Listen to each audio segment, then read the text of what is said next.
Yo gang, c'est encore moi, la booktubeuse féministe et authentique.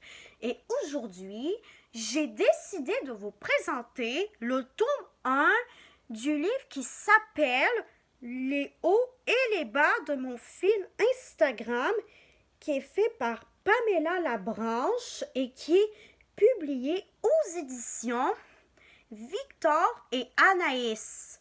Chloé, 12 ans, passionnée de photographie, est angoissée à l'idée d'amorcer le prochain chapitre dans son cheminement scolaire. Elle craint d'y perdre ses irremplaçables amis, de se retrouver seule et de passer inaperçue comme un caméléon. Déterminée, elle décide de préserver leur amitié en leur proposant un pacte. Lors d'une promenade au parc de son quartier, Chloé photographiera accidentellement un jeune inconnu qui occupera alors toutes ses pensées.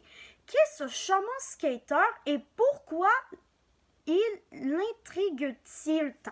Suivez Chloé à travers les hauts et les bas de son fil Instagram alors qu'elle tentera de se créer une version améliorée d'elle-même. Ses efforts pour bien paraître la distancieront-ils de sa famille, de ses vrais amis et même utilement de qui elle est réellement? Initialement, comme je vous l'ai probablement dit dans mon premier book haul, library haul, excusez-moi, j'ai voulu avoir le premier tome d'Anna sur Insta, mon meilleur ennemi, mais vu qu'il n'était pas encore disponible, ce qui est tout à fait normal parce que sa sortie était beaucoup trop récente. Donc, j'ai dû m'abattre sur ce livre-là qui avait quand même l'air très intéressant. Avant-propos, au fil de ta lecture, tu rencontreras certains mots typiques du Québec, là où se déroule cette histoire. Si tu ne les comprends pas de panique, ils seront signalés par un astérix et expliqués à la fin de l'ouvrage dans un lexique alphabétique. Bonne lecture, l'éditeur. Je vais vous les expliquer, ces mots-là, pour que vous compreniez ceux qui ne viennent pas de la même région que moi, parce que si vous avez entendu si vous commencez à me connaître, mon vocabulaire est assez tiré du Québec. Donc, je suis québécoise et je vais pouvoir vous aider à savoir ce que ces mots-là veulent dire. Et aujourd'hui, le chapitre que j'ai envie de présenter, c'est #le selfie. Ce qui est trop cool dans ce livre-là, c'est que ces chapitres sont représentés par des hashtags, ce qui est quand même assez cool à voir. Nous nous retrouvons dans la cour extérieure et la vision qui me paraît me charme aussitôt. Ah oui, c'est la fin de son primaire, comme vous l'aurez sûrement déjà deviné, c'est la fin de son primaire à Chloé, le personnage principal.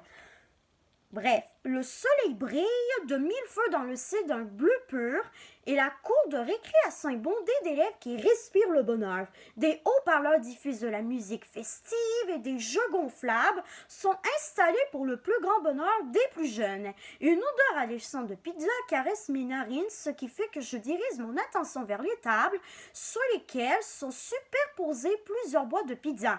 Miam! Il y a même des kiosques de papa et de popcorn, de maïs soufflé, pour ceux qui ne comprennent pas trop l'anglais, à notre disposition. Mon estomac se met à gargouiller à la vue de ces délices. Tout semble en place pour passer un merveilleux après-midi. Est-ce que je suis la seule qui a faim? Tout à coup, lance Alice. De toute évidence, elle salive. Elle aussi en voyant ce festin, je m'exclame. Non, tu n'es pas la seule. Allons nous empiffrer de pizza. Alors que nous nous hâtons vers la table de pizza, nous repérons notre amie Sophia. Elle est adossée contre le bout de la table. Assiette à la main, elle est en pleine discussion avec Thomas, le beau sportif qui lui tourne autour depuis quelque temps. Elle est tout sourire et ne lâche pas le garçon en question des yeux, à un point qu'elle ne remarque même pas notre arrivée. Thomas est bien souriant lui aussi et semble apprécier sa conversation avec elle. Je me demande de quoi ils sont en train de parler. On dirait bien que Sophia a un admirateur secret, commente Camille. Sophia n'y peut rien. Sa beauté attire les garçons comme un aimant, ajoute Alice. Mais elle a prononcé ces paroles d'un ton blagueur. J'ai pu déceler un point de jalousie dans la voix d'Alice. En effet, Sophia a tout pour plaire. Sa famille vient du Mexique et ses parents sont venus s'installer au Québec alors qu'elle n'était encore qu'un bébé, ce qui fait en sorte qu'elle parle couramment l'espagnol. Ses magnifiques cheveux bruns bouclés, son teint balsamé et ses grands yeux couleur chocolat rendent plus d'une fille jalouse. Elle est débordante d'énergie et toujours en mouvement comme un petit écureuil. Elle adore les sports et elle se démarque dans n'importe quel d'entre eux. Nous décidons de ne pas aller nous interposer dans la discussion de Sophia et Thomas et nous nous plaçons plutôt dans la file pour recevoir nos morceaux de pizza. Nous allons aussi nous installer sur un banc-lit pour déguster notre repas. Ma première bouchée me confirme que j'avais raison de croire que la pizza serait délicieuse. Quelques secondes plus tard, Sophia vient nous rejoindre d'une démarche enjouée. « nous salue-t-elle d'une voix chantante. Je me demandais justement où vous vous cachiez. On était juste à côté de toi, mais tu étais trop omnibulé par Thomas, dit Camille, en mordant nonchalamment dans son morceau de pizza. Alors, est-ce que c'est maintenant officiel, vous deux, lui ai-je demandé avec un sourire niais imprimé sur le visage. Sophia est visiblement exaspérée par nos petites remarques. Combien de fois vais-je devoir vous dire qu'il ne se passera rien entre nous, se défend-elle. Le nombre de fois qu'il faudra pour qu'on finisse par enfin te croire, rétorque Camille. Sophia roule des yeux. Elle vient de comprendre que peu importe ce qu'elle dira pour sa défense, nous serons toujours persuadés qu'elle a un faible pour Thomas. J'ai hâte de vous agacer comme ça, moi aussi, la prochaine fois qu'un garçon viendra vous parler. Sauf que les garçons ne viennent pas nous parler à nous, constate Alice. S'ensuit alors un débat futile entre Sophia et Alice au sujet des garçons. Camille et moi continuons de savourer notre repas tout en profitant de la bonne musique, de l'atmosphère festive, qui anime la cour de l'école. Et maintenant, comme je vous ai promis, c'est l'heure de lire le petit lexique québécois juste ici. C'est ça le petit lexique. Le cégep.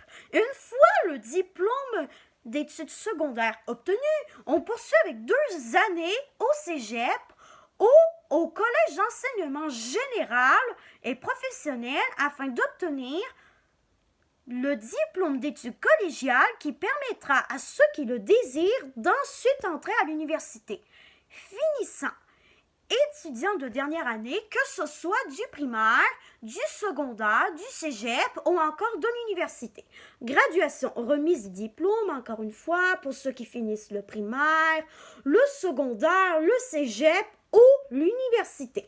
Secondaire, au Québec, on fréquente l'école primaire pendant 6 ans, de la première à la 6e année, de 6 à 12 ans. Au Québec, les enfants, ils commencent à aller à l'école vers l'âge de 5 ans en général.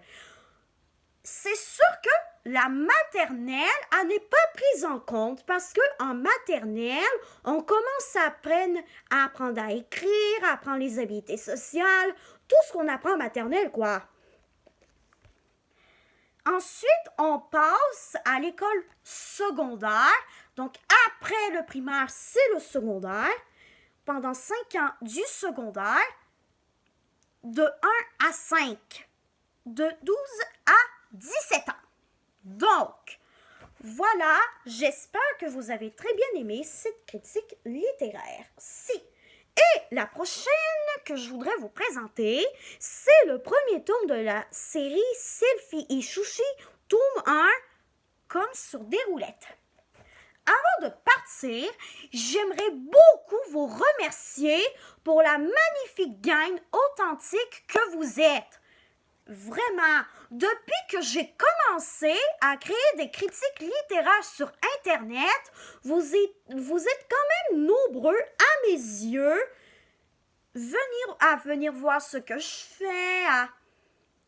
Bref, je vous remercie pour votre authenticité incroyable. Donc, voilà, c'est tout pour la vidéo d'aujourd'hui. C'était la Booktubeuse féministe et authentique et on va se revoir plus tard dans une prochaine vidéo de critique littéraire.